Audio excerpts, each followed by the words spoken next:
Nakatayo si Adriano Mendoza na parang estatwa sa gitna ng hukuman. Mahigpit pa ring hawak ang kanyang map habang nababalot ng katahimikan ang buong silid. Nanginginig ang boses niya, halo ng takot at tapang. Nang magsalita siya, "Poprotektahan ko siya." Mas kumapit ang pagod niyang mga daliri sa hawakan ng mop, para bang iyon lang ang pumipigil sa kanya na bumagsak. Nakaupo sa mesa ng depensa si Mariana Flores, isang bilyonaryang iniwan na ng sarili niyang koponan ng abogado. Dahan-dahan niyang itinaas ang tingin para salubungin si Adriano, nanlalaki ang mga mata sa hindi makapaniwala. Walang sino man sa silid ang makapaghuhula na ang maikli at tahimik na sandaling iyon ang magsisimula ng paglalantad sa isa sa pinakanakakagimbal na corporate cover-up sa makabagong kasaysayan ng Amerika. Pero bago tayo lumalim sa emosyonal na kwentong ito na puno ng hustisya, pagtubos at tahimik na kabayanihan, sabihin mo muna sa comments kung saan ka nanonood at kung naniniwala ka na bawat tao, mayamang CEO man o hindi napapansing janitor, ay nararapat pantay ang pagtrato sa korte. Siguraduhin i-like at i-subscribe.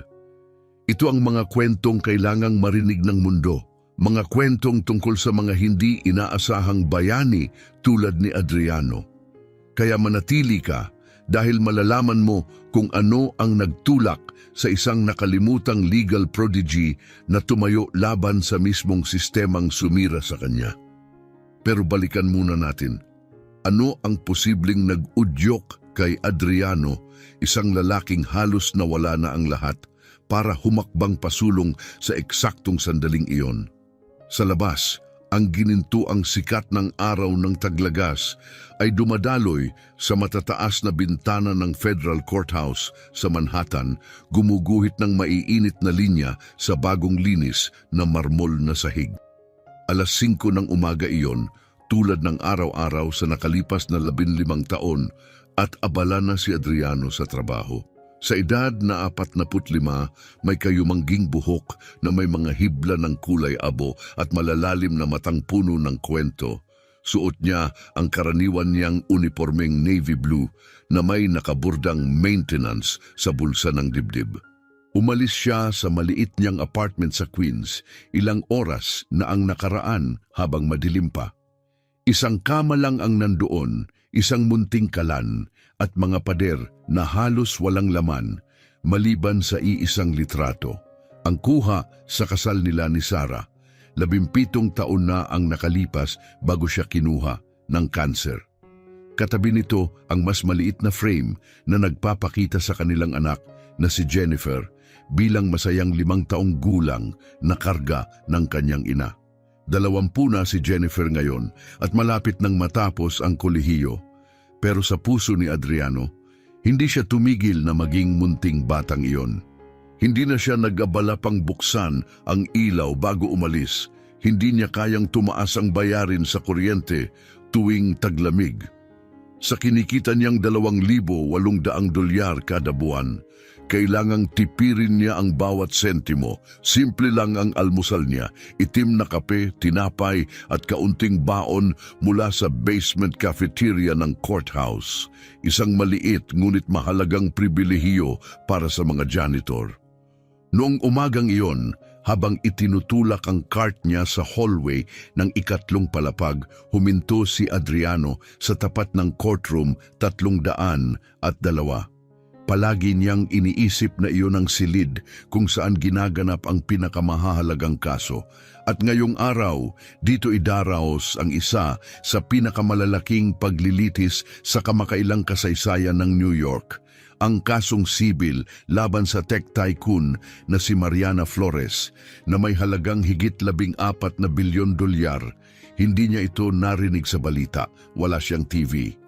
Pero sapat ang mga narinig niya sa mga gabi niyang shift habang nililinis ang korte. Nakita niyang nagre-rehearse ang mga abogado, narinig ang mga bulong nila kapag akala nila walang nakikinig. Hindi nila napapansin ang janitor. Sa kanila, bahagi lang siya ng ingay sa paligid, hindi nakikita, hindi naririnig. Pero hindi naman palaging ganun si Adriano. 15 taon na ang nakaraan, siya ay isang sumisikat na bituin sa batas sa Whitfield and Associates, isa sa mga nangungunang law firm sa Manhattan. Mayroon siyang corner office na tanaw ang Central Park, perpektong record sa mga high-stakes na kaso at kinabukasang pinapangarap ng karamihan ng abogado hanggang sa biglang gumuho ang lahat. Ang mga detalye ng pagbagsak na iyon ay patuloy na bumabagabag sa kanya, pero itinago niya iyon ng malalim. Ngayon, ang mga araw niya ay nauubos sa pagkukuskus ng sahig, pagpapakintab ng mga bangko at pagtatapon ng basura. Marangal itong trabahong nagbabayad ng upa at nagbibigay daan para paminsan-minsan makapagpadala siya ng pera kay Jennifer kahit lagi nitong sinasabing hindi na kailangan. Habang paalis na sana si Adriano sa courtroom 302, nag-vibrate ang telepono niya. Mensahe iyon mula sa supervisor niya. "Mendoza, kailangan ng pangalawang paglilinis ang courtroom 302. May VIP ngayon." Napabuntong hininga si Adriano. Ang VIP ay nangangahulugang mas maraming tensyon, mas maraming matang nakatutok, at mas maraming pagkakataong sisihin siya sa maliliit na pagkakamali. Pero hindi siya nakipagtalo. Hindi siya kailanman nakipagtalo. Pagsapit ng 9:00 ng umaga, puno na ng tao ang courtroom. Naguunahan ang mga reporter sa pwesto, inaayos ng mga abogado ang mga Amerikana nila at umaalingaw-ngaw sa mga paderang tunog ng nagmamadaling pagtatype. Nakaupo si Mariana Flores sa mesa ng depensa. Mag-isa, 38 siya, pero ang bigat sa balikat niya ay tila nagpapamukha sa kanya na mas matanda. Ang dati niyang matalim na bughaw na mga mata ay maputla na sa pagod. Malinis at perpekto ang designer suit niya, pero halata ang tensyon sa pagkakakapit ng kanyang mga kamay at sa bagsak niyang tindig. 6 na upo ang katabi niya ang walang laman. Para iyon sa legal team niya mula sa Preston, Holloway and Schmidt, ang pinakamahal at pinakamalaking law firm sa New York. Naniningil ng $6,000 kada oras. Pero wala ni isa sa kanila ang dumating. Tumingin si Adriano sa orasan, 9:15. Ilang minuto na lang at magsisimula na ang pagdinig. Paulit-ulit na tinatawagan ni Mariana ang mga ito at sa bawat pagkakataon, mas namumutla ang mukha niya. Alam ni Adriano sa kaibuturan ng dibdib niya na hindi na sila darating. Iniwan na nila siya. Tumayo ang lahat, sigaw ng bailiff. Pumasok sa silid si Judge Ines Soriano, maayos at mahigpit ang tindig. Napako ang tingin niya sa mga bakanting upuan.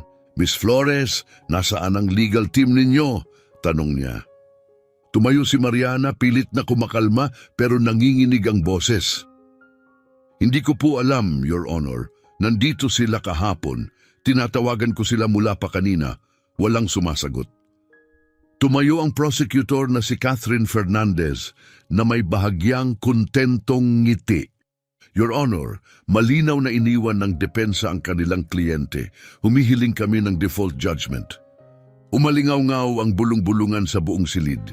Mas bumilis ang pag-type ng mga journalist. Napahinga ng malalim si Judge Soriano.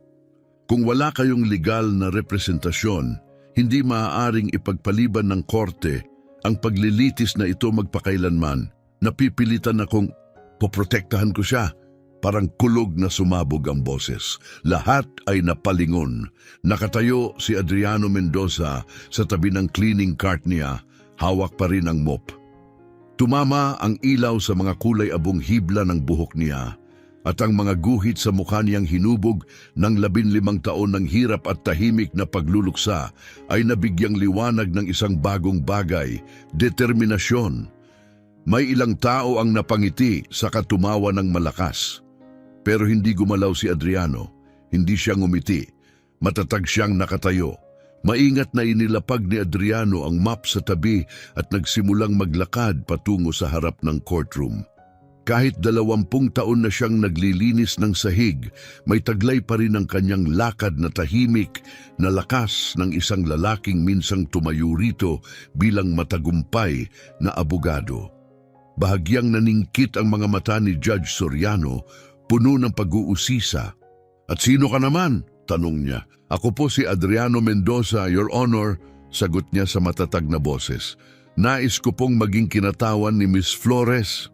Sa mesa ng prosekusyon, hindi napigilan ni Catherine Fernandez ang isang mapanuyang tawa. Isang janitor na nagpapanggap na abogado, mukhang magiging masaya ito. Pero diretso siyang tinitigan ni Adriano. "Ako po ay lisensyadong miyembro ng New York Bar Association sa loob ng 18 taon. May mga hikbi ng gulat at bulong-bulungan ang kumalat sa silid.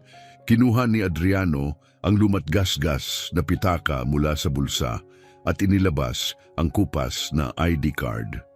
"Balido pa rin po," kalmadong sabi niya. Kinuha ng hukom ang card at sinuri. Kumunot ang noo niya sa gulat habang binabasa ang petsa.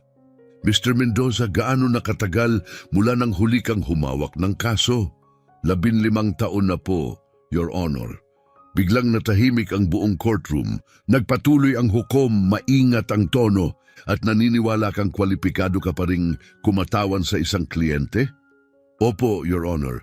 Karapat-dapat ang bawat tao sa makatarungang depensa. Alam ko pa rin ang batas. Alam ko ang mga patakaran sa korte at alam ko kung ano talaga ang ibig sabihin ng hustisya." Dahan-dahang tumayo si Mariana. Tumitig siya kay Adriano. Hindi takot o pagkalito ang nasa mga mata niya, kundi pagkakakilala. Ang nakita niya sa lalaki ay hindi pagmamataas o ambisyon. Mas totoo roon, dalisay na hangarin, isang sinseridad na hindi kayang bilhin o gayahin ng pinakamahal na abogado. "Opo, Your Honor," mahina niyang sabi, "tinatanggap ko po si Mr. Mendoza bilang aking counsel." Sumabog ang courtroom sa samut-saring reaksyon. May tumawa, may sumigaw sa hindi makapaniwala. Ipinihit ni Judge Soriano ang mga daliri sa kanyang sentido at napabuntong hininga. "Sige, may 15 minuto ka para makausap ng pribado ang kliyente mo. Huwag mong ipagpaliban ang pagdinig." Lumapit si Adriano sa mesa ng depensa pero hinarangan siya ng security guard. "Mga abogado lang ang pwedeng pumasok dito," maring sabi ng gwardya. Ipinakita ni Adriano ang kanyang credentials. Bahagyang tumango ang hukom bilang kumpirmasyon. Umatras ang gwardya, halatang napahiya. Umupo si Adriano sa tabi ni Mariana. Nakatuon sa kanila ang lahat ng mata, pero si Adriano ay siya lamang ang pinansin. "May mali sa kasong ito," pabulong niyang sabi. "Iniwan ka ng legal team mo. Hindi iyon nagkataon lang. Parang may nagplano nito. Parang sinadya." Lumapit si Mariana at pabulong na sumagot. "Paano ka nakakasiguro? Dahil nanood na ako ng libo-libong paglilitis sa nakalipas na 15 taon. Naglilinis ng sahig habang nag-uusap ang mga abogado na parang wala ako ron. Ang kasong ito hindi sumusunod sa karaniwang pattern." "Kung ganon, sino ang nasa likod nito?" tanong niya. "Malalaman natin," sabi ni Adriano. "Pero una, kailangan ko ang lahat ng alam mo." Tiningnan ni Mariana ang lalaking palagi niyang dinaanan noon nang hindi man lang napapansin. Ngayon, siya na lang ang natitira niyang sandalan at habang nakaupo ito sa tabi niya, kalmado at handa, may naramdaman siyang hindi inaasahan, ginhawa. Sa unang pagkakataon, matapos ang ilang linggo, may munting pag-asa siyang nasilayan. Parang isang iglap lang ang lumipas ang 15 minuto. Ibinuhos ni Mariana ang lahat ng naaalala niya. Halos hindi humihinga. Ikinuwento niya ang imbensyon niya, isang napaka-advance na quantum processor na kayang gumana sa room temperature. Isang breakthrough na kayang magbago hindi lang ng computing kundi pati ng enerhiya, datos at napakaraming industriya. Isinalaysay niya ang tungkol sa Nexus Innovations, ang kumpanyang nag-aakusa sa kanya na ninakaw niya ang ideya nila. At ang unos na sumunod, mga iskandalo sa media, pagbulusok ng stock prices, pag-atras ng mga investor. 3 buwang brutal ng pagkapira-piraso ng kanyang buhay. Hindi siya inabala ni Adriano kahit minsan. Hindi rin siya nag-notes. Tinitigan at pinakinggan lang niya si Mariana ng buong atensyon. Napansin niya ang bawat paghinto, bawat pagbabago sa tono. Ang malalalim niyang matang kayumanggi ay hindi umalis sa kanya. Napagtanto ni Mariana na higit sa pakikinig ang ginagawa niya. Pinag-aaralan siya nito, binabasa ang pagitan ng mga salita. Napapansin ang pag-aalinlangan niya sa ilang detalye at ang matibay na tiwala naman sa tuwing inilalarawan niya ang imbensyon niya. Tapos na ang oras, anunsyo ng clerk. Kumasa si Judge Soriano ng gavel. Mr. Mendoza, ang inyong opening statement. Tumayo si Adriano at lumapit sa podium. Bumigat ang atmosfera sa kanyang balikat. Ramdam niya ang bawat tingin. May nagdududa, may natatawa, may tahimik na interesado. Mahigit 1 dekada na mula nang huli siyang tumayo roon. Naalala niya ang mga gabing nakatitig siya sa kisame ng maliit niyang apartment, nagtatanong kung magkakaroon pa siya ng pagkakataong tulad nito. Marahan niyang inilapat ang isang kamay sa makinang na podium. Huminga siya ng mabagal at matatag. Tumunog ang boses niya, kalmado pero may tahimik na lakas. Mga ginang at ginoo ng hurado, ako po si Adriano Mendoza. Huminto siya saglit, sakay dinagdag, alam kong hindi ako mukhang abogado. Wala akong suot na $1,000 na suit. Wala akong law office o grupo ng assistant sa likod ko. Wala pang 1 oras ang nakakalipas, nililinis ko pa ang mismong courtroom na ito. May mahihinang tawa sa likod. Narinig ni Adriano iyon, pero hindi siya natinag. Pero sa nakalipas na 15 taon, halos araw-araw akong nakatayo sa silid na ito. Pinapanood ang mga paglilitis, pinapanood kung paano gumagana ang hustisya at kung minsan kung paano ito pumapalya. Nakita ko nang manalo ang katotohanan at nakita ko nang ilibing ang katotohanan. Diretso niyang tiningnan ang hurado. Ang natutunan ko, hindi alintana ng hustisya ang yaman, kapangyarihan o imahe. Nauuwi ito sa isang simpleng bagay, ang katotohanan. Pinabayaan niyang lumutang ang mga salitang iyon sa hangin. At malinaw ang katotohanan dito, hindi nagnakaw ng kahit ano si Mariana Flores. Siya ang bumuo ng isang pambihirang bagay, gamit ang sarili niyang isip, sarili niyang mga kamay. Pero may mga taong natatakot sa tagumpay niya at binabaluktot nila ang sistema para agawin iyon sa kanya. Biglang tumayo si Catherine Fernandez at mariing sumigaw, "Objection, Your Honor!" Nakikipagtalo na siya sa kaso, hindi siya gumagawa ng tamang opening statement. "Sustained," matatag na sagot ni Hukom Soriano. "Mr. Mendoza, manatili po tayo sa mga katotohanan," paalala ni Judge Soriano. Magalang na tumango si Adriano. "Nauunawaan ko po, Your Honor. Humihingi po ako ng paumanhin." Bumaling siyang muli sa hurado. "Hahayaan kong ang ebidensya ang magsalita. Ang maipapangako ko lang ay ito. Pagdating sa pagtatapos ng paglilitis na ito, magiging napakalinaw kung sino ang nagsasabi ng totoo at kung sino ang hindi."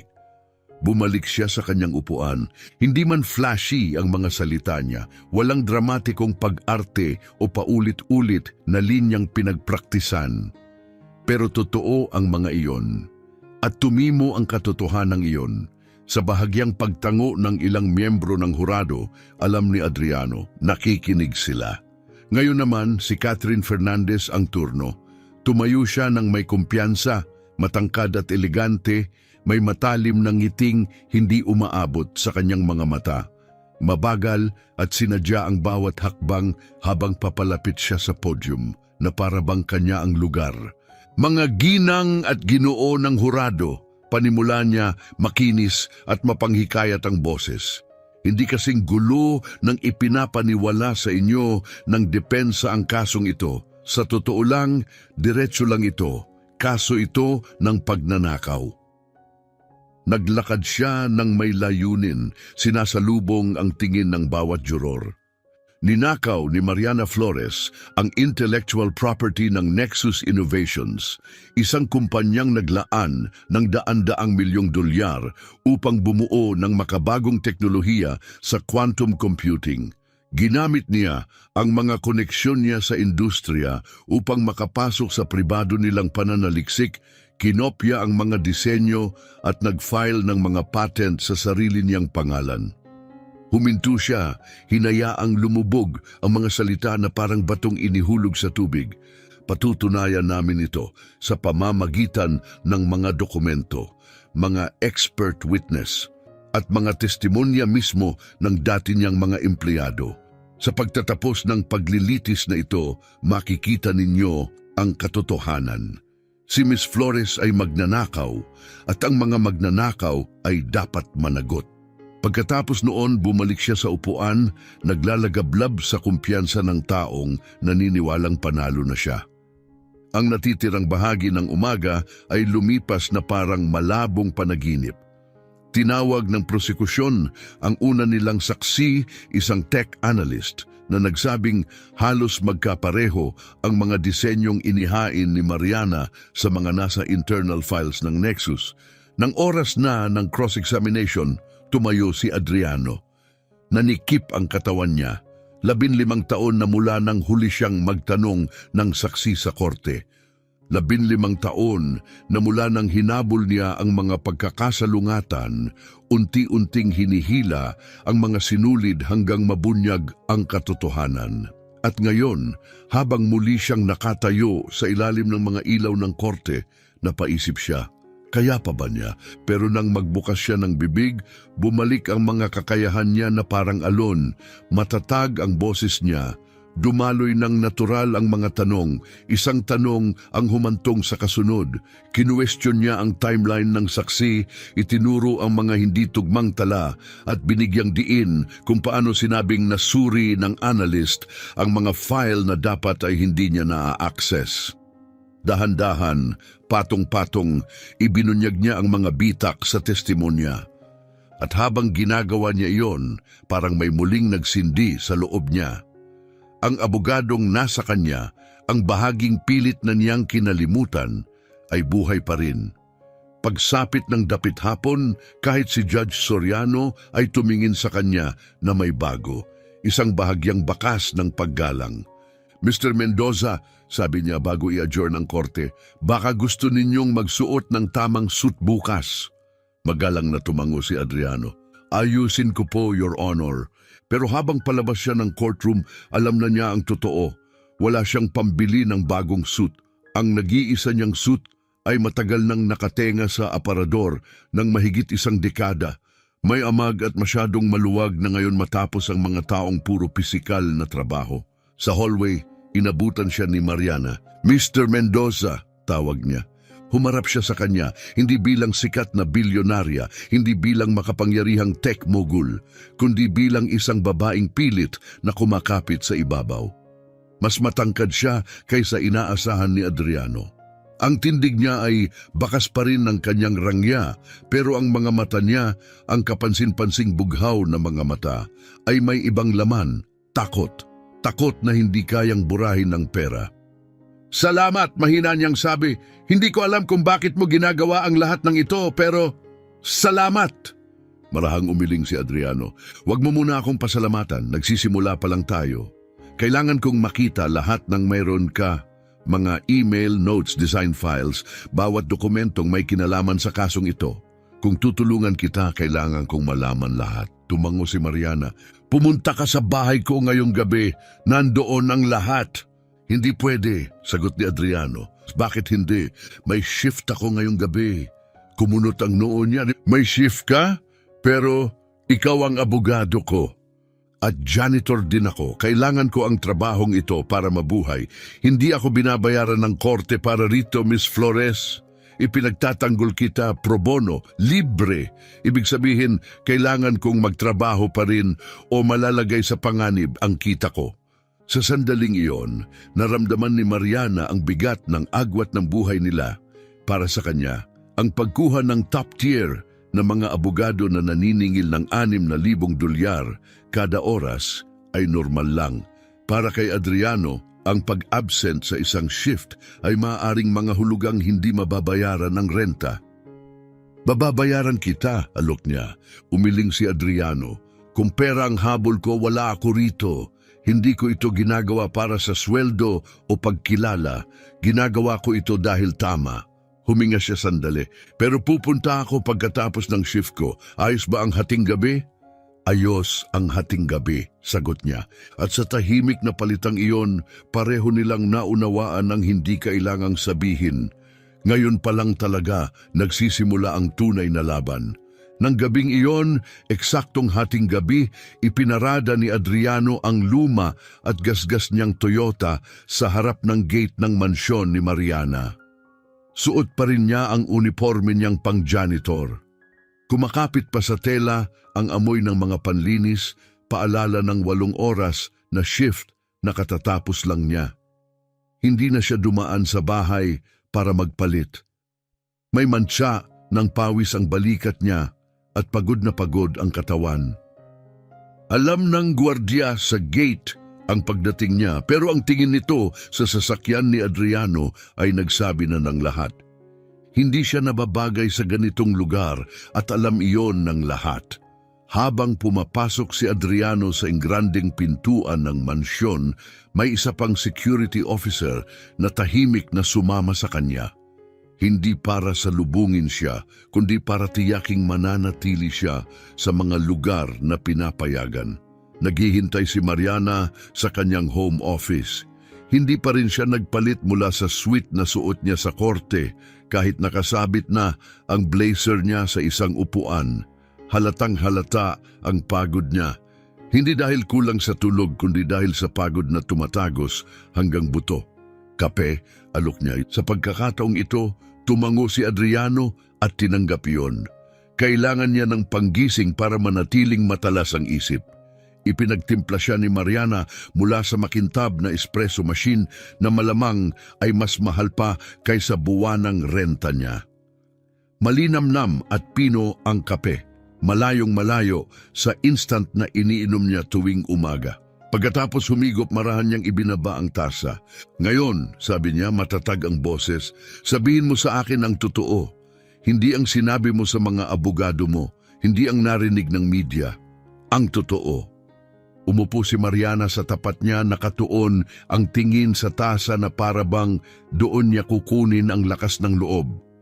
Sinimulan ko ang Quantum Core, 12 taon na ang nakaraan. Panimula niya, mahina pero matatag ang tinig. Kagagaling ko lang sa MIT noon at baliw na baliw ako sa quantum computing.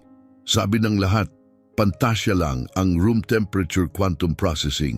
Masyadong mabilis bumagsak ang mga qubit. Tanging mga bilyong dolyar na laboratorio na gumagamit ng sobrang lamig na sistema lang ang may magagawa. Pero habang nagsasalita siya tungkol sa pananaliksik niya, may napansin si Adriano na nagbago. Nagliwanag ang mga mata niya, umigting ang sigla ng mga salita. Ito ang totoong Mariana, ang siyentistang nasa likod ng mga headline.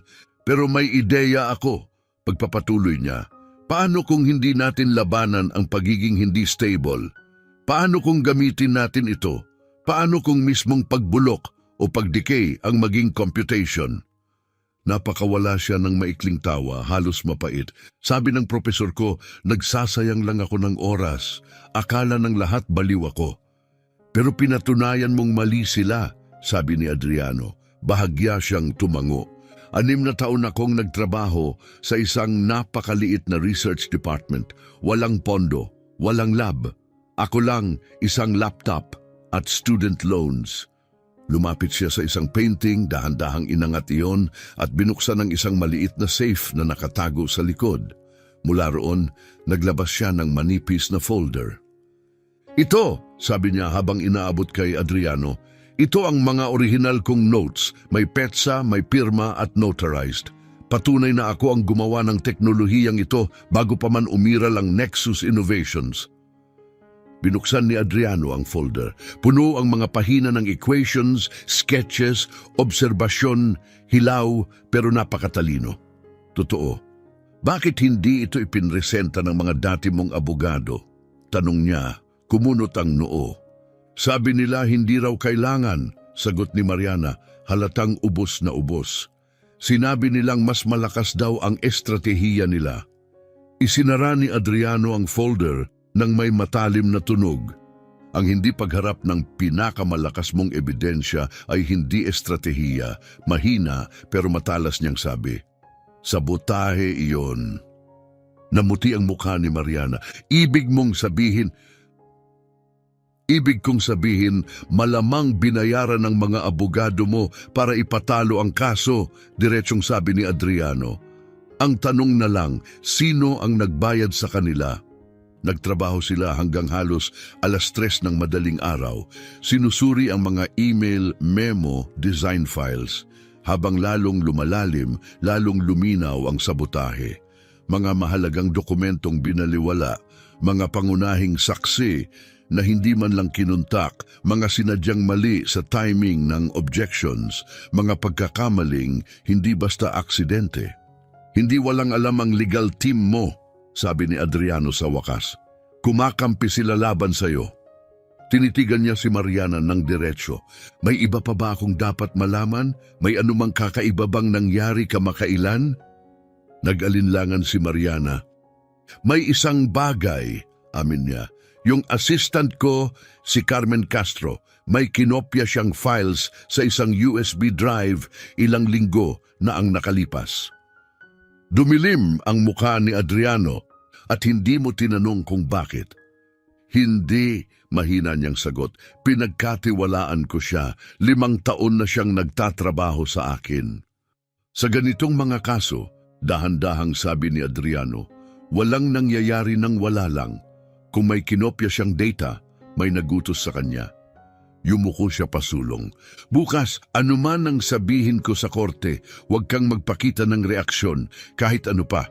Walang gulat, walang pagkontra, walang pagwawasto. Magtiwala ka lang sa proseso. Bakit? Tanong ni Mariana. Dahil may nagmamasid sa atin, sagot ni Adriano. Baka hindi sa mismong sandaling ito, pero nakatingin sila at bawat planong ginagawa natin, bawat galaw natin, sinusubukan nilang maging isang hakbang na mas ahead. Nanginig si Mariana. Naranasan mo na ito dati, hindi ba? Nanahimik si Adriano ng matagal. Pagkatapos, nagsalita rin siya. 15 taon na ang nakaraan, humawak ako ng kaso laban sa Atlantic Energy Corporation. May engineer na may patunay na tinatago nila ang mga paglabag sa kaligtasan. 3 tao ang namatay. Nakinig si Mariana, pigil ang hininga. Kompleto ang ebidensya ko, pero ilang araw bago ang paglilitis, nawala ito sa opisina ko. Inakusahan nila akong gumawa lang daw nito. Sabi nila, imbento ko lang para siraan ang kumpanya. Anong nangyari? Pabulong niyang tanong. Sinuspinde ako tapos dinisbar. Umabot ng 4 na taon bago ko nalinis ang pangalan ko. Napalingon siya palayo, mabigat ang boses. 4 na taon akong nagtrabaho ng kung ano-ano. 4 na taon na pinapanood kong lumaki ang anak ko habang namumuhay ako sa anino. Sinira ka nila, mahinang sabi ni Mariana. Umiling si Adriano. Sinubukan nila, pero hindi nila nakuha ang isang bagay na mahalaga, ang kaalaman ko sa batas, at yun ay hindi rin nila kailanman maaalis sa'yo. Nang umalis si Adriano sa mansyon, bandang 4:00 ng umaga, malalim pa rin ang itim ng langit, hindi pa hinahaplos ng liwanag ng araw. Nakatayo si Mariana sa may bintana. Pinagmamasdan ang munting ilaw ng lumang kotse niyang unti-unting naglalaho sa kalayuan. Matagal na siyang nag-iisa sa laban na ito. Pero ngayon, sa unang pagkakataon, sa tila napakahabang panahon, ang nakakadurog na kalungkutan ay napalitan ng iba. Pag-asa. Kinabukasan, pumasok si Adriano sa courthouse na suot ang suit na binili niya sa ukay-ukay kagabi. Hindi ito mamahalin, hindi rin bago, pero malinis, planchado at presentable.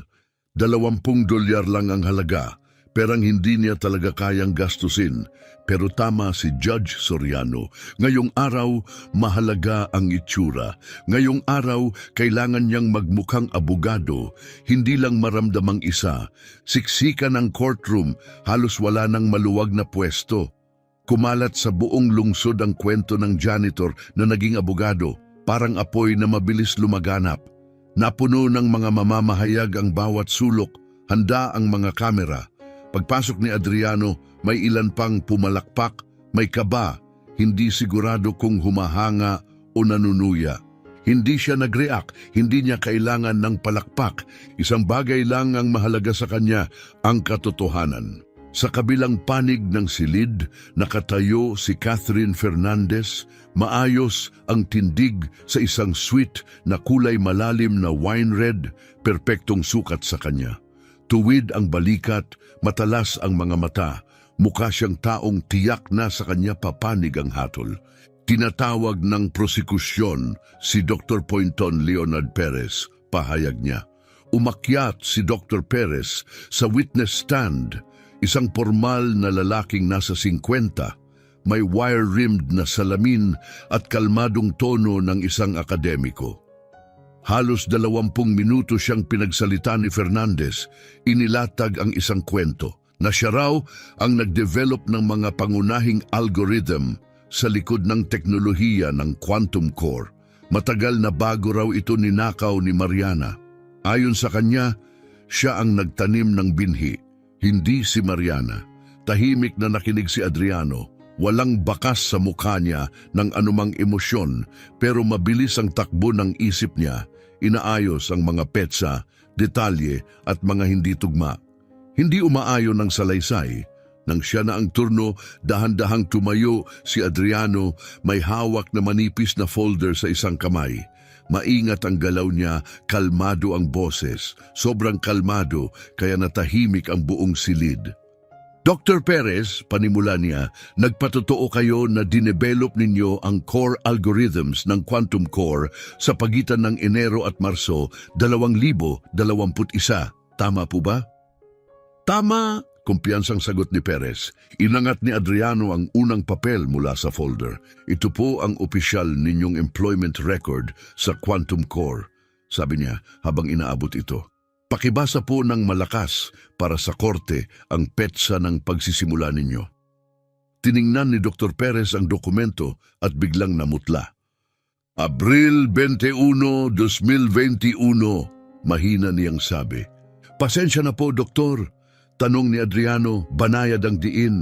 Abril 21, ulit ni Perez. Mas malakas na ngayon, pero nanginginig na ang boses.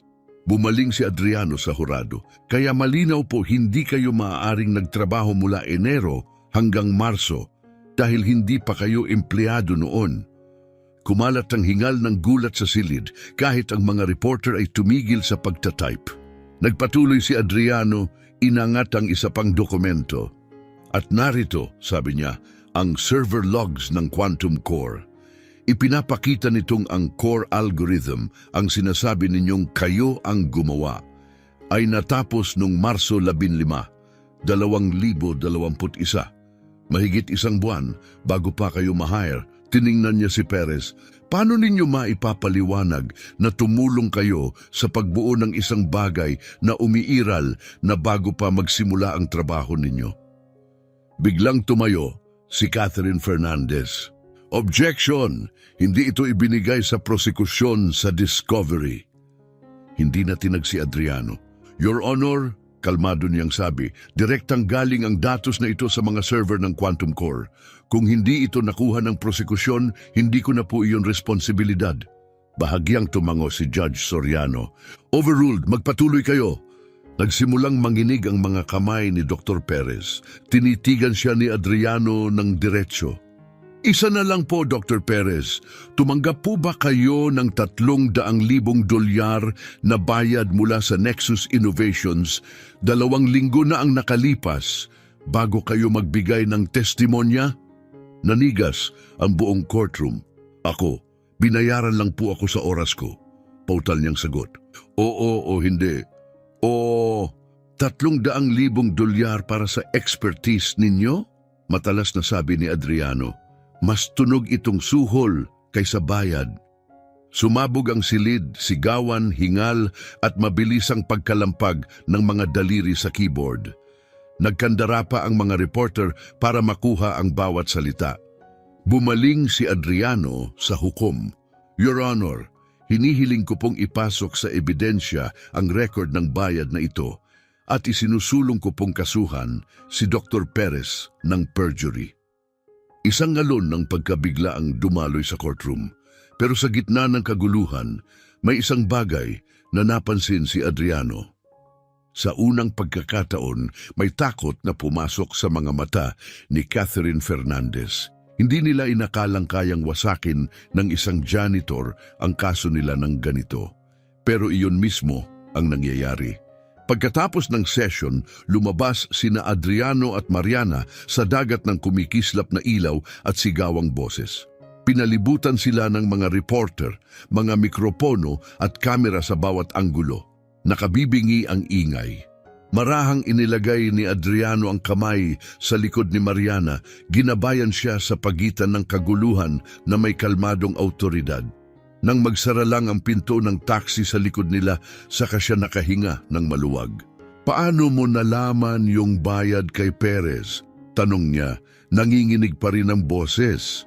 Binuksan ni Adriano ang canvas na briefcase niya, hindi leather kundi lumang canvas na nakuha lang niya sa second-hand store.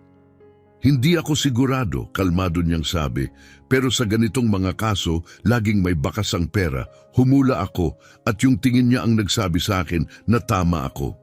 Kumurap si Mariana, ibig mong sabihin, nag-bluff ka. Halos, sagot ni Adriano habang bahagyang nagkibit balikat.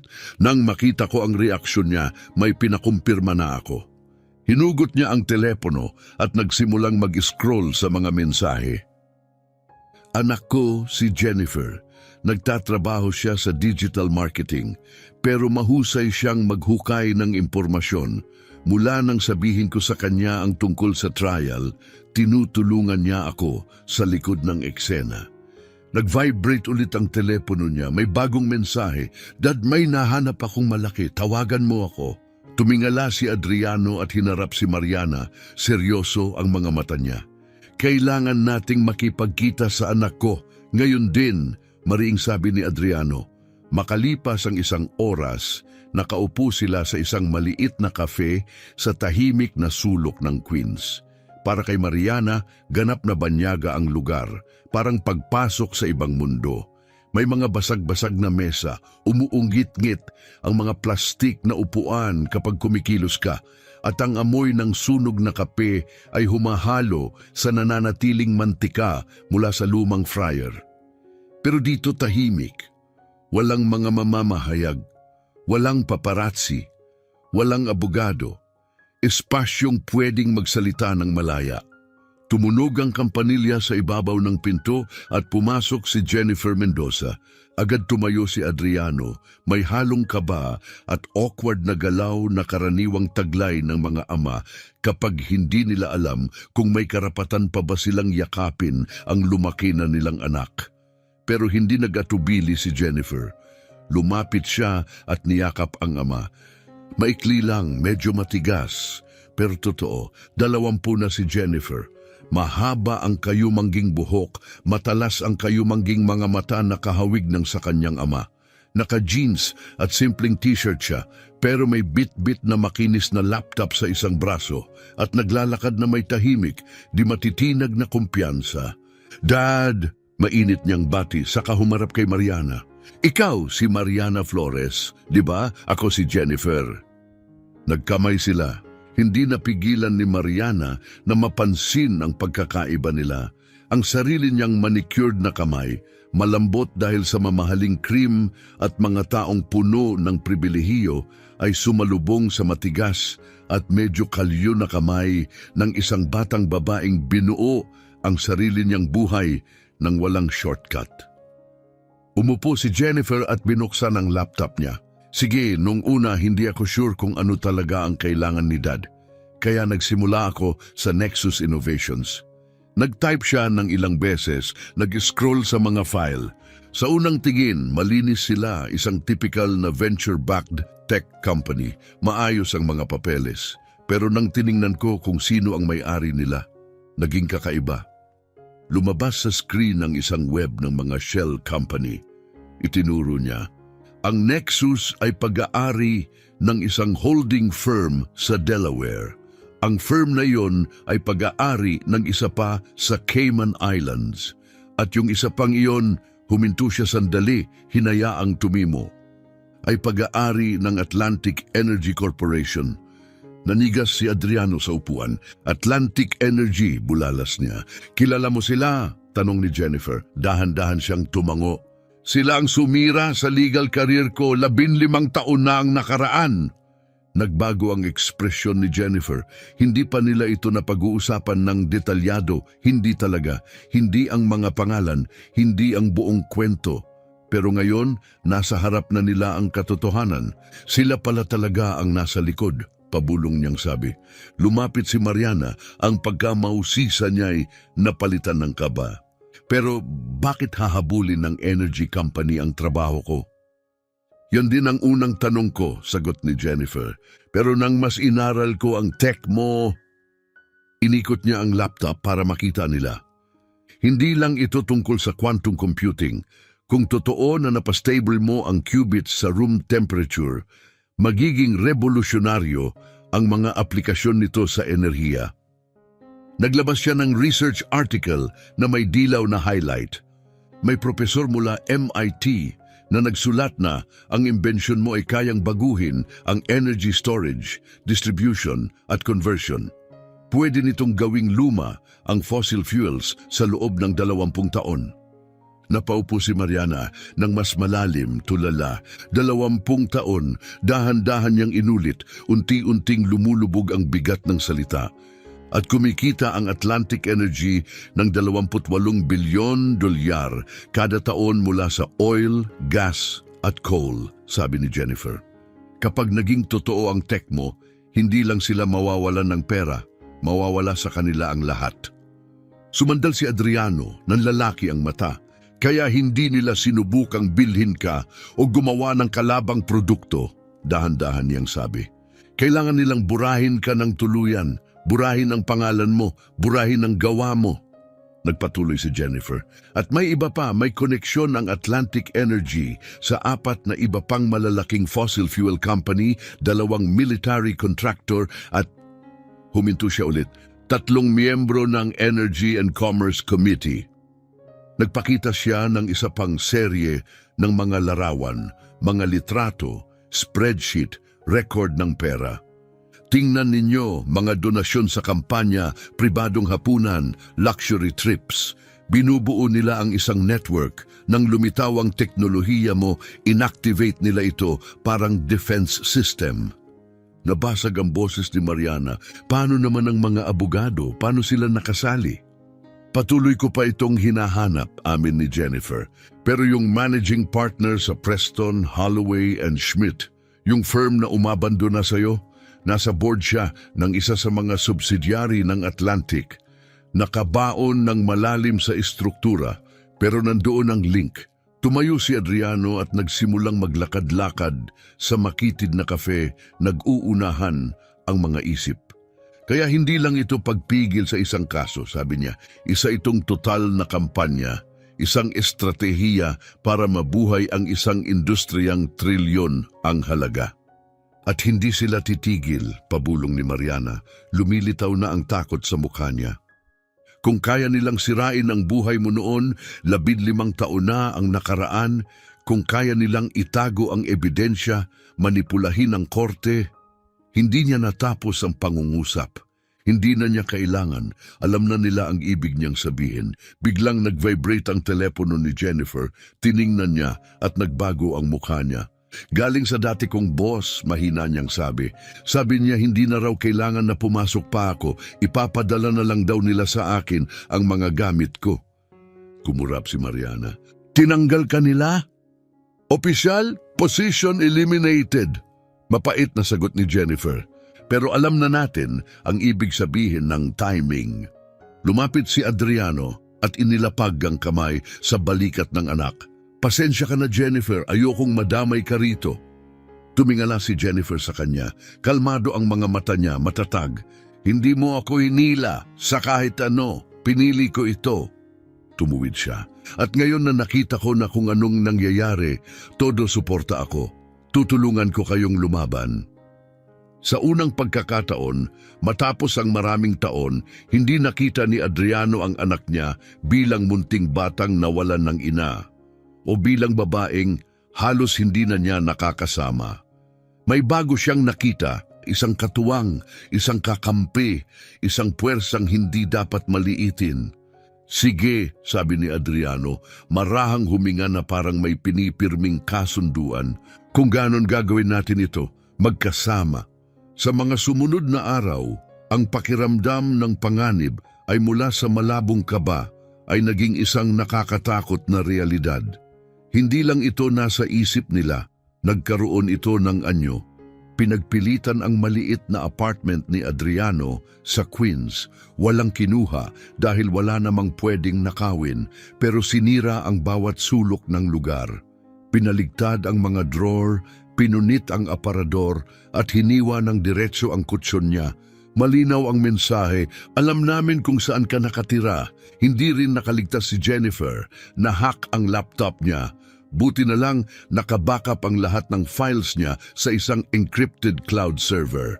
Pero ang katotohanang may nakapasok sa sistema niya at ginawa pa iyon nang walang pagtatangkang magtago ay nagpa-freeze ng dugo niya sa takot. At saka dumating ang pinakamarahas na babala. Isang gabing huli, habang palabas si Mariana sa opisina niya, may itim na SUV ang lumabag sa pulang ilaw at humarurot diretso sa sasakyan nila. Biglang kumabig ang driver niya. Umiikot ang kotse at bumangga sa poste ng ilaw para iwasan ang nakamamatay na salpukan. Nakaligtas si Mariana na may mga pasa at maliliit na hiwa, pero wala nang duda ngayon. Hinahabol siya. Kinabukasan, sa loob ng kanyang estate, tinipon ni Mariana ang lahat para sa emergency meeting. Kailangan niyo nang umalis sa apartment na yun, Mariing sabi niya. Kayong dalawa, gusto ko kayo rito. May security. Ligtas kayo dito. Halatang hindi komportable si Adriano, nag-aalinlangan. Hindi kami pwedeng tumira sa bahay mo. Ayokong mas lalo pang magkautang sa'yo kaysa sa ngayon. Hindi ito pabor, putol ni Mariana. Ito ay taktikal na desisyon. Isa-isa nila tayong tinatarget. Pero kung magkasama tayo at may totoong proteksyon, may tsansa tayong lumaban. Marahang hinawakan ni Jennifer ang braso ng ama. Tama siya, Dad. Hindi ako makakapagtrabaho ng maayos kung takot akong may susugod na naman. Nag-atubili si Adriano sa kadahan-dahang tumango. Noong hapon ding iyon, lumipat sila ni Jennifer sa guest house sa property ni Mariana. Hiwalay ito sa main house, mas maliit pero mas malaki at mas maayos pa rin kaysa sa kahit anong lugar na tinawag ng bahay ni Adriano. Tuwang-tuwa si Jennifer, iniikot ang bawat kwarto na parang bata na may malalaking mata sa paghanga. Pero si Adriano ay nanatili sa living room, nakaupo ng matigas sa gilid ng sofa. Tuwid ang likod niya, pero mahigpit ang pagkakakapit ng mga kamay niya sa isa't isa, halatang tensyonado. Parang hindi siya kabilang. Lahat ay banyaga. Ang matataas na kisame, ang mga abstract na painting sa mga pader, ang mga designer na upuan. Pakiramdam niya ay isa siyang mantsa ng tinta sa isang perpektong canvas. Nakatitig siya sa malalaking salaming pinto, palabas sa napakalinis na hardin. Halos surreal. 2 araw lang ang nakalipas. Nasa masikip siyang apartment kung saan pwede mong mahipo ang lahat ng pader nang hindi umaalis sa pwesto. Tahimik na pumasok si Mariana at tumayo sa tabi niya. Hindi ka komportable dito, mahina niyang sabi. Hindi na niya tinanong, alam na niya, bahagyang tumango si Adriano. 15 taon akong nakatira sa iisang apartment. Ang lugar na to parang hindi totoo para sa akin. Nakatayo silang magkatabi sa katahimikan. Hindi awkward ang pagitan nila. nakakapagpatatag pa nga. Pagkatapos, nagsalita si Mariana mas malambing na ngayon ang boses. Baka dapat ganito ang mundo mo. Matalino ka, may kakayahan, pursigido. Kaya mo sanang magkaroon ng ganito o mas higit pa kung hindi nila ninakaw ang lahat sa'yo. Humarap si Adriano at tiningnan siya ng totoo, hindi bilang bilyonaryang kliyente, kundi bilang babaeng kasama niya sa laban. Hindi malamig o malayo ang mukha niya. Ang pagod niyang bughaw na mata ay may bihirang bagay, tunay na paggalang. Hindi ko kailangan ng mga ito, mariing sabi niya. Hindi ko kailanman kinailangan. Ang gusto ko lang ay hustisya para sa mga taong hindi kayang lumaban para sa sarili nila. At sa unang pagkakataon, matapos ang maraming taon, nagagawa ko ulit yun. Sa pagtulong sa akin, tanong ni Mariana, sa pagtindig laban sa mga naniniwalang ang yaman at kapangyarihan ay dahilan para tumayo sila sa ibabaw ng batas, sagot ni Adriano. Tumayo silang tahimik habang bumubuhos ang liwanag ng hapon sa mga bintana. Totoo pa rin ang distansya ng buhay nila. Isang janitor na dati abogado at isang bilyonaryang inventor. Pero sa sandaling iyon, hindi na ito mukhang imposibleng tawirin. Hindi na sila dalawang taong nasa magkaibang landas. Magkatabi na silang nakatayo, balikat sa balikat, nagkakaisa laban sa iisang kaaway. At pareho nilang naunawaan, nagsisimula pa lang ang tunay na digmaan. Pagkatapos, mula sa isang hindi inaasahang pinanggalingan, dumating ang isang biglang baligtad na wala ni isa ang nakahula. 2:00 ng madaling araw, dumating sa gate ng estate si Carmen Castro, ang babaeng matagal ng kanan ni Mariana bilang COO, para siyang dinaanan ng bagyo. Gusot ang damit, maputla ang mukha, gusot-gusot at hinahangin ang buhok. Tinawagan ng security si Mariana na agad namang ginising si Adriano. Hinarap nila si Carmen sa isang secured na side room, malayo sa main house, sakaling bitag ito. Nang makita ni Carmen si Mariana, halos bumigay siya. Nabura ng luha ang makeup niya at hindi tumitigil sa panginginig ang mga kamay niya. Pasensya na, bulalas niya, naguunahan ang mga salita. Sobrang pasensya na. Tumalim ang boses ni Mariana. Pasensya para saan? Huminga ng nanginginig si Carmen. Para sa lahat, para sa pagkopya ng mga file, para sa pag-leak ng impormasyon, para sa pananahimik kahit alam ko na kung ano ang ginagawa nila sa iyo. Kalmado, ngunit matatag ang boses ni Adriano. Sino sila? Lumunok si Carmen ng hirap. Antonio Santos, pabulong niyang sabi, ang CEO ng Nexus Innovations.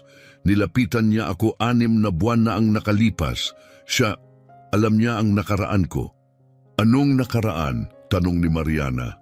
Yumuko si Carmen, nanginginig ang mga kamay at hindi makatingin sa kanila. 10 taon na ang nakalipas. Bago pa ako nagtrabaho sa iyo, nasa ibang kumpanya ako. Nangulimbat ako ng 50,000 dolyar, pag-amin ni Carmen, magaspang at basag ang boses. Hindi iyon napakalaki, pero krimen pa rin. Binalik ko ang pera, hindi tumawag ng pulis ang kumpanya. Akala ko tapos na. Pero nalaman ni Santos, sabi ni Adriano, tinapos ang iniisip niya. Tumango si Carmen, muling namumuo ang luha. Nasa kanya ang lahat, mga email, mga record, lumang bank statements. Sinabi niyang kung hindi ako tutulong sa kanya, ibubunyag niya iyon, makukulong ako. Malamig at hindi mabasa ang tono ni Mariana. Kaya tinulungan mo siya. Bumaba ang tingin ni Carmen sa hiya. Kinopya ko ang data, ipinasa ko sa kanya ang mga legal strategy mo at nabulol siya, pilit nilulunok ang emosyon. Naglagay ako ng peking files para magmukhang inaccess mo ang servers ng Nexus. Ginawa kong mukhang ninakawan mo sila. Dumilim ang mukha ni Adriano. Peking ebidensya gaya ng ginawa nila sa akin. Bakit ka pumunta rito ngayon? Tanong ni Mariana. Matulis ang tingin niya pero may kumikislap na bahid ng awa sa likod nito. Naglabas si Carmen ng telepono, hindi kanya kundi isang high-end na device. Sobrang mahal para sa taong gustong manatiling low profile. Agad itong nakilala ni Adriano. Ngayong araw, pabulong niyang sabi, narinig ko si Santos sa tawag. Sinabi niyang kung hindi umubra ang legal na paraan, may permanent solution daw sila. Nagatubili siya, nanginginig ang boses. Plano nilang patayin ka, Mariana. Biglang nanlamig ang buong silid. Umiiyak na si Carmen pero tuloy pa rin ang salita niya. Alam kong tinraidor kita. Alam kong lumagpas ako sa hangganan, pero hindi ko na kayang hayaan pang lumala ito, lalo na kung pagpatay na ang pinag-uusapan. Iniaabot niya ang telepono. Ito ang kay Santos. Kinuha ko sa opisina niya, nandito ang lahat, mga mensahe, email, audio recording, buong sabwatan. Tinanggap iyon ni Adriano na para bang may bomba itong sasabog, isang buhay na granada, isang baril na nakaumang. Ebidensyang sapat para gumuho ang buong plano nila. Pwede nitong tapusin ang trial, sabi niya.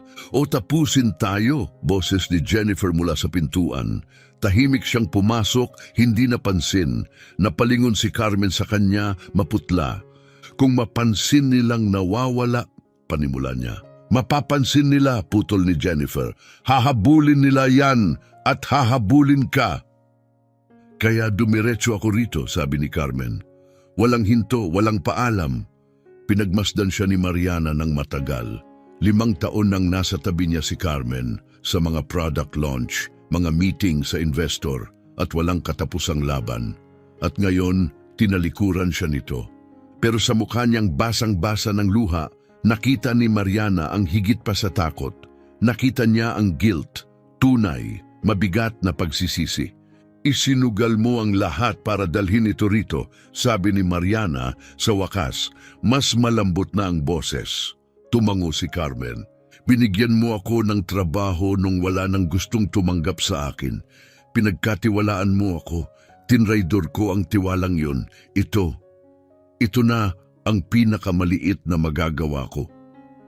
Hindi na nag-aksaya ng oras si Adriano. Kailangan nating kopyahin ang bawat file sa teleponong ito ngayon din. Humarap siya kay Jennifer. Kaya mo ba? 15 minuto, sagot niya. Hinugot na ang laptop at mga kable. Habang nagtatrabaho si Jennifer, humarap si Adriano kay Carmen. Alam mong hahanapin ka nila. Tumango si Carmen seryoso. May kapatid ako sa Canada. Doon muna ako. Hindi ko sasabihin kahit kanino kung saan ako pupunta. Kung ganon umalis ka na ngayon, sabi ni Adriano. Walang pag-iimpake, walang tawag. Umalis ka lang. Pagkaraan ng 20 minuto, ligtas nang naka-upload sa secure server ni Jennifer ang lahat ng data. Encrypted, nakatago. Sa dilim, sumakay si Carmen sa taxi at nawala sa kalsada, hindi na lumingon pa. Tiningnan ni Adriano ang sasakyan hanggang sa tuluyang maglaho ang pulang ilaw nito sa gabi. Hindi siya sigurado kung tama ba ang pagtitiwala niya o kung makikita pa nila si Carmen muli. Sa tabi niya, tahimik na nakatayo si Mariana. Totoo ang pagsisisi niya, mahina niyang sabi. Talagang sorry siya. Matalim ang sagot ni Adriano. Hindi binubura ng sorry ang ginawa niya. Hindi sangayon ni Mariana, pero ang pagpili ng tapang kapag kailangan, iyon ang pwedeng magligtas sa isang tao. Tiningnan niya si Adriano. Alam niya kung anong darating, pero ibinigay pa rin niya sa atin ang katotohanan. Marahang huminga si Adriano, hawak ang telepono na parang sandata. Ngayon, kailangan nating kumilos, mabilis, dahil kapag nalaman nilang nasa atin ito, itinaas niya ang telepono. Ibubuhos nila ang lahat ng kaya nila laban sa atin. Hindi na sila naghintay ng matagal. Kinabukasan, habang sinusuri ng 3 ang nakapapasong laman ng telepono ni Antonio Santos, mga ebidensya ng wire transfers, koordinasyon, pagbabanta at mga peking legal strategy. Umalingaw-ngaw ang alarma ng estate. Kalmado pero apurahan ang boses sa intercom. Security breach, main gate, maraming nanghihimasok. may armas. Tumayo si Mariana ng biglaan. I-lockdown ng lahat, utos niya habang tumatawag na sa pulis. Nagpalit-palit ang mga monitor ng anggulo mula sa security cams at ang nakita nila ay nakapanlulumong nakakatakot. 6 na lalaki na naka-tactical gear, buong armor. Sabay-sabay at kontrolado ang galaw, parang propesyonal. Hindi yan pulis, sabi ni Adriano, biglang nanlamig ang boses. Mga mercenary, sabi ni Eduardo, hepe ng seguridad ni Mariana. Dating militar o bayarang kontraktor. Kung sino man sila, alam na alam nila ang ginagawa nila. Kailangan nating makalabas, sigaw ni Jennifer. Pero sa screen, may 2 pang sasakyan na humaharang sa likod na entrada. Silyado ang bawat labasan. Si Eduardo, dating NYPD at ngayon ay tanging taong pinagkakatiwalaan nilang mamuno sa seguridad, ay hindi nag-atubili. Safe room, bilis, ngayon na. Mabilis silang ginabayan ni Eduardo sa loob ng bahay, pababa sa basement, at huminto sa harap ng tila isang kabinet ng alak. Inusog niya iyon sa gilid at lumantad ang isang pintong bakal. Nag-type siya ng code at bumukas iyon, inilantad ang isang makipot na panic room na gawa sa reinforced concrete. May mga surveillance screen, emergency power at direktang landline papunta sa mga serbisyong pang-emergency. Ligtas kayo rito, sabi niya habang pinapapasok sila. Kaya nitong pintuan ang pagsabog, pipigilan namin sila ng team ko hanggat kaya namin. Parating na ang pulis, sabi ni Mariana. 15 minuto ang ETA, sagot ni Eduardo. Kailangan lang nating mabuhay hanggang dumating sila. Sumara ang mabigat na pinto sa likod nila sa nakakakilabot na tunog ng bakal. Sa loob, nagtipon sina Adriano, Mariana at Jennifer sa paligid ng mga monitor. Kumikilos ang mga mercenary na parang multo, tahimik, eksakto at nakamamatay. Sa screen, nakapwesto na si Eduardo at ang kanyang team sa iba't ibang bahagi ng estate. Mamamatay sila, pabulong ni Jennifer, puno ng takot ang boses. Mas malakas ang armas ng kalaban, mas marami sila. Marunong lumaban si Eduardo, sabi ni Mariana, pilit magmukhang matatag. Pero nanginginig ang boses niya, halatang takot. At saka, walang babala pumutok ang putukan. Sa screen, nagmistulang horror movie ang sagupaan. Walang tunog pero brutal. Ginamit ni Eduardo at ng team niya ang bawat hallway, bawat blind corner para pabagalin ang mga umaatake. May isang guwardiya nilang bumagsak, may isang mercenary ring natumba pero tuloy-tuloy ang pasok ng mga mananakop. Papunta na sila sa basement, maring sabi ni Adriano. Alam nilang nandito tayo. Namuti ang mukha ni Mariana. Si Carmen, malamang sinabi niya sa kanila ang tungkol sa panic room. O may blueprints na sila mula pa sa simula. Mabilis na sabi ni Jennifer. Ano man ang dahilan, papunta na sila rito. Sinuri ni Adriano ang silid. Isang pinto, walang bintana, walang labasan, walang armas. Isang makapal na kahong bakal lang. Nakulong tayo, sabi niya. Kung mabutas nila to, libingan na ito. Sa monitor, may isang mercenary na nagdikit ng aparato sa pinto ng panic room. Naglalagay sila ng pampasabog, sabi ni Jennifer, tumataas ang takot sa boses. Dinampot ni Adriano ang emergency phone. Ito ang 247 Hudson Yards. Madiin niyang sabi, may maraming armadong nanghihimasok, kumpirmadong may pampasabog, kailangan namin ng agarang tulong. 3 minuto ang layo ng mga unit, sagot ng dispatcher. Manatili kayo diyan. 3 minuto pero sasabog ang bomba sa loob ng wala pang 1 minuto. Mahigpit na hinawakan ni Mariana ang kamay ni Adriano. Kung ito na ang katapusan, hindi pa, putol ni Adriano. Malayo na ang narating natin, hindi tayo mamamatay sa silid na ito. At habang nagsisimula ng kumura pang ilaw ng pampasabog, ilang segundo na lang bago pumutok, may bagong larawan ang lumitaw sa mga monitor. mga sasakyang pulis, sumunod pa ang ilan, mga SWAT truck. Bumuhos sa estate ang buong tactical response team, kumikislap ang ilaw, nakahanda ang mga armas. Nakita rin yon ng mga mercenary. Bigla silang napatigil, nag-usap sa mga senyas at nagsimulang umatras. Hindi nila pinasabog ang bomba, dumulas sila pabalik sa mga anino at nawala ng kasing bilis ng pagdating nila. Umalis sila, sabi ni Jennifer, hindi makapaniwala. Tumatakbo sila. Pagkaraan ng 10 minuto na siguro ng SWAT team ang buong property, na-defuse ang pampasabog at nilibot ang lugar. Sa wakas, bumukas ang pinto ng panic room. Lumabas sina Adriano, Mariana at Jennifer, nanginginig, maputla pero buhay. May matangkad na lalaking naka-FBI jacket ang naghihintay sa kanila. Kita ang badge niya sa dibdib. Agent Francisco Rivera, pakilala niya. Miss Flores, Mr. Mendoza, natutuwa akong ligtas kayo. Paano kayo nakarating ng ganun kabilis? Tanong ni Mariana. Minomonitor na namin si Antonio Santos at ang mga kasama niya ng ilang linggo, paliwanag ni Rivera. Nang may taxi driver na nag-report na may isinakay siyang babaeng tugma sa deskripsyon ni Carmen Castro papuntang border ng Canada, alam naming may malaking nangyayari. Agad kaming kumilos. Ligtas ba siya? Mahinang tanong ni Mariana. Nasa protective custody na si Carmen sa Canada, kumpirma ni Rivera. Pumayag siyang magtestigo kapalit ng immunity. Napabuntong hininga si Adriano, para bang sabay-sabay na nawala ang bigat sa dibdib niya. Kaya sapat na ba ito para pabagsakin sila? Higit pa sa sapat, sagot ni Rivera. Nasa kustodiya na si Antonio Santos, pati 3 executive ng Atlantic Energy at 6 pang individual na konektado sa sabwatan. Sa pagitan ng data sa teleponong iyon, testimonya ni Carmen at ang tangkang pag-atake sa property na ito. Huminto siya saglit. Matagal silang mabubulok sa kulungan. Kinabukasan ng umaga, bumalik si Adriano sa courtroom. Ngayon, iba na ang lahat. Wala na ang mga mapanuyang tingin.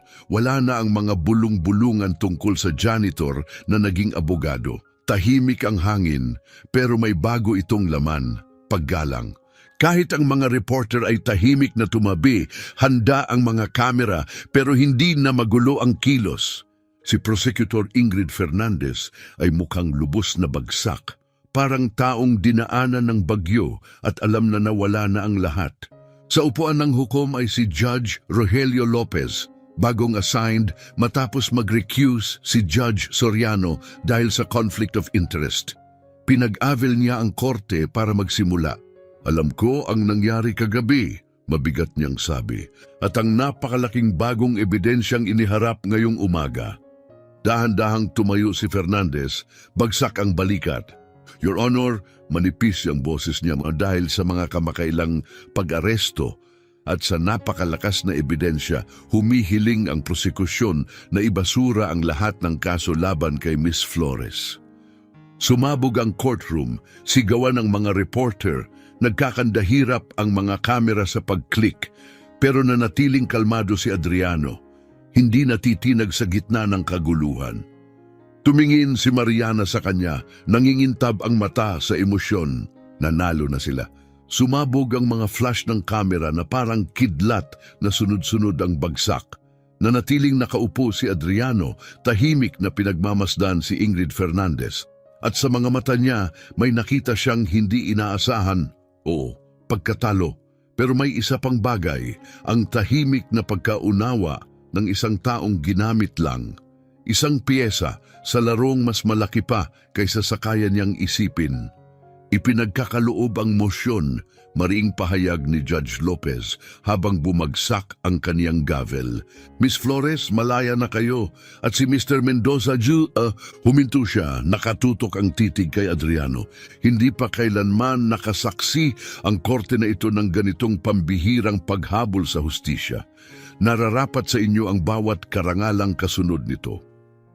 Sa labas ng courtroom, hinarap ni Ariana si Adriano. Kumikislap ang mga mata niyang may pigil na luha. Nagawa natin, nanalo talaga tayo. Marahang ngumiti si Adriano. Ikaw ang nanalo, hindi ka tumigil lumaban kahit nung pakiramdam mo'y talo na ang lahat. Bago pa tuluyang tumahimik ang sandali, niyakap sila ni Jennifer ng mahigpit. Hindi, sabi niya na may ngiting makulit. Tayo ang nanalo, magkasama. Pagkalipas ng 2 buwan, nakatayo si Adriano sa harap ng bagong gusali ng opisina sa 5th Avenue, nakatingala sa bagong kabit na karatula, Mendoza and Mendoza Law, Anti-Discrimination and Civil Rights. Katabi niya si Jennifer, may hawak na law textbook sa isang braso. Binago ng mga pangyayari sa paglilitis ang buhay niya, hindi lang siya na-inspire, parang may sinding nagliyab sa loob niya. Naka-enroll na siya ngayon sa law school. Ang lugar na ito ay hindi lang alaala ng tagumpay nila, kundi simbolo ng buhay na pinili nilang buuin. Sa tingin mo, kaya talaga natin to? Tanong ni Jennifer. Tumango si Adriano. Ginagawa na natin. Yung unang 3 nating kliyente ay mga taong tinanggihan dahil wala silang pambayad. Ngumiti si Jennifer. Dahil sa Flores Legal Justice Fund. Si Ariana mismo ang nagtatag ng pondo, nagsimula sa $15 milyon at kumuha ng suporta mula sa mga leader sa buong industriya ng tech. Pondo itong hindi ginawa para sa headline, kundi para magbigay ng legal aid sa mga taong wala kailanman nagkaroon ng boses. Sa loob ng opisina, wala pang laman pero puno ng pangako. May mga yabag na umalingaw-ngaw sa likod nila. Pumasok si Ariana, may hawak na bote ng champagne. Naisip ko dapat tayong magdiwang, sabi niya, at lumiwanag ang silid sa init ng ngiti niya. Tumango si Jennifer, napansin ang tahimik na sandaling namamagitan sa kanila. Maghahanap ako ng baso, sabi niya. Baka matagalan. Lumayo siya, iniwan sina Adriano at Ariana na mag-isa. Nakatayo sila sa katahimikan habang ang sikat ng araw ay gumuguhit ng banayad na anino sa matataas na bintana. Wala na ang gulo. Ang natira ay kapayapaan at isang bagay na hindi pa sinasabi. Hindi pa talaga kita napapasalamatan, mahinang sabi ni Ariana. Sa pagtayo mo noon, sa pagkakita mo sa akin nang wala ng ibang nakakakita. Humarap si Adriano sa kanya. Huwag mo na akong pasalamatan. Ikaw ang nagbalik sa akin ng bagay na akala ko'y tuluyan nang nawala. Ano? Tanong niya, layunin. Sa mga linggong sumunod matapos ang trial, sa mga meeting, interview at mahahabang gabing nagpaplano para sa foundation, may nag-iba sa pagitan nila. Ang paggalang ay naging pagkakaibigan at ngayon sa tahimik na lugar na ito, naging higit pa iyon. Adriano, mahina niyang sabi, sa unang pagkakataon, ginamit niya ang pangalan nito. Taga magkaibang mundo tayo, alam kong may sasabihin ang mga tao pero may napagtanto ako. Ano yon? Tanong niya. Na walang saysay ang mga yon. Ang mahalaga ay makahanap ng taong nakakakita sa'yo, natatabi sa'yo, na nagpapabuti sa'yo. Nag-atubili siya. At nahanap ko na ang taong iyon. Parang tumigil ang tibok ng puso ni Adriano. Mula nang mawala si Sarah, hindi na niya binuksan muli ang pinto ng pag-ibig. Akala niya sarado na ang kabanatang iyon habang buhay. Pero si Ariana, na nakakita sa likod ng mop, sa likod ng sakit, ay muling nagbukas ng bahaging akala niyang inilibing na niya. Hindi katulad ng buhay mo, ang buhay ko, maingat niyang sabi. Wala akong yaman, wala akong imahe. Ang meron lang ako ay integridad, putol ni Ariana. At tapang, at pusong hindi tumitigil lumaban. Inabot niya ang kamay ni Adriano. Mayroon ako ng lahat pero kulang ako ng taong nakakakita sa akin. Hindi bilang brand, hindi bilang simbolo, kundi bilang tao. Ang mga kamay nila, isa'y magaspang sa taon ng trabaho, isa'y malambot sa pribilehiyo, nagtagpo na parang sadyang para sa isa't isa. Si Sarah ang unang pag-ibig ng kabataan ko, pabulong ni Adriano. At akala ko hindi ko na mararamdaman ulit yon.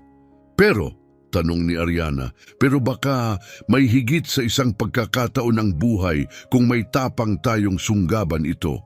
Nakatayo sila sa malambot na katahimikan ng opisina. Pagkatapos, dahan-dahang lumapit si Adriano, banayad, may paggalang.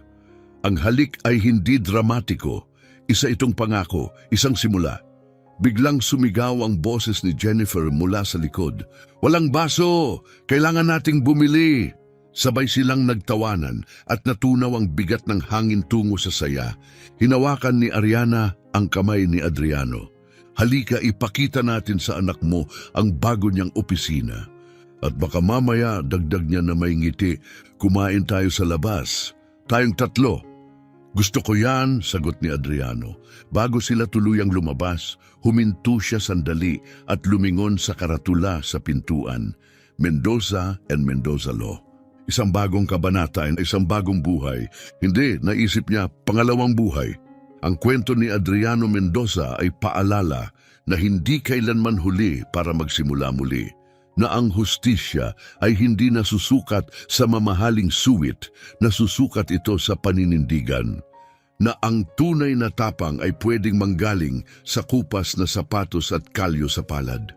Na hindi ka tinutukoy ng kabiguan, kundi ng ginagawa mo pagkatapos nito.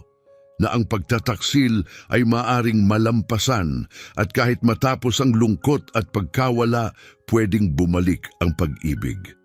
Ipinapakita niya sa atin na kayang gumawa ng pambihira ang ordinaryong tao kapag tumanggi siyang manahimik. Kaya ngayon, tanungin mo ang sarili mo, kung ikaw ang nasa kalagayan ni Adriano, ano ang pipiliin mo? Isang siguradong trabaho na may mataas na sweldo o isang bagong landas na lumalaban para sa mga walang boses? Iwan mo ang sagot mo sa comments. At kung na-inspire ka ng kwentong ito, pindutin ang like, mag-subscribe at i-share sa taong kailangang maalala na may magagawa ang isang tao. Salamat sa panonood. Ako ang poprotekta sa kanya. At sa huli, ginawa niya, hindi laging nakamamahaling suwit ang hustisya, pwedeng sumibol ang pag-ibig sa mga hindi inaasahang lugar. Huwag kailanman mawalan ng pag-asa, huwag tumigil lumaban, at huwag kailanman maliitin ang lakas ng isang mabuting tao na may tapang tumindig